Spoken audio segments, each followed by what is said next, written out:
ഭൂമി സൂര്യനോടടുത്തായിരിക്കുമ്പോൾ വേനൽക്കാലവും അകലെയായിരിക്കുമ്പോൾ തണുപ്പുകാലവും ഉണ്ടാകുന്നു എന്നാണ് നമ്മളിൽ പലരും കരുതുന്നത്. എന്നാൽ ഈ ധാരണ തെറ്റാണ്. ഭൂമി അതിൻ്റെ ആക്സിസ് അല്ലെങ്കിൽ അച്ചുതണ്ട് എന്ന് വിളിക്കപ്പെടുന്ന ഒരു സാങ്കല്പിക രേഖയെ ആധാരമാക്കിയാണ് കറങ്ങുന്നത്. ഈ ആക്സിസ് നേരെ കുത്തനെയുള്ളതല്ല. അത് ഇതുപോലെ ഏകദേശം 23.5 ഡിഗ്രി ചരിഞ്ഞാണ് ഇരിക്കുന്നത്. ഭൂമി സൂര്യനെ വലം വെക്കുമ്പോഴും ഈ ചരിവ് ഒരേ ദിശയിൽ തന്നെ തുടരുന്നു.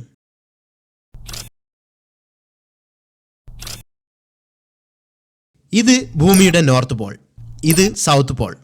ഭൂമിയുടെ ചരിവ് കാരണം ഭൂമി ഈ ഒരു പൊസിഷനിൽ എത്തുമ്പോൾ നോർത്ത് പോളിൽ സൂര്യപ്രകാശം കൂടുതൽ നേരിട്ട് പതിക്കുന്നു.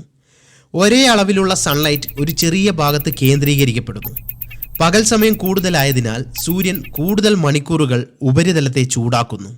കൂടുതൽ സൗരോർജം ആഗിരണം ചെയ്യപ്പെടുന്നതിനാൽ ഇവിടെ താപനില ഉയരുന്നു. ഈ കാലയളവിനെയാണ് വേനൽക്കാലം എന്ന് വിളിക്കുന്നത്. ഇപ്പോൾ നോർത്ത് പോളിൽ വേനൽക്കാലവും സൗത്ത് പോളിൽ മഞ്ഞുകാലവുമായിരിക്കും. ഇനി 6 മാസങ്ങൾക്ക് ശേഷം ഭൂമി കറങ്ങി ഈ പൊസിഷനിൽ എത്തുന്നു. ഈ സമയം ഭൂമിയുടെ ചരിഞ്ഞുള്ള നിൽപ്പ് കാരണം നോർത്ത് പോളിൽ സൺലൈറ്റ് കുറയുന്നു. ഈ സമയമാണ് ഇവിടെ വിൻ്റർ സീസൺ. ഇതേ സമയം സൗത്ത് പോളിൽ സമ്മർ സീസൺ ആയിരിക്കും. അതുകൊണ്ട് മനസ്സിലാക്കുക, സൂര്യനിൽ നിന്നുള്ള അകലം കൊണ്ടല്ല ഭൂമിയിൽ സീസൺസ് ഉണ്ടാകുന്നത്. അത് ഭൂമിയുടെ ആക്സിസിൻ്റെ 23 ഡിഗ്രി ചരിവ് കൊണ്ടാണ് സംഭവിക്കുന്നത്.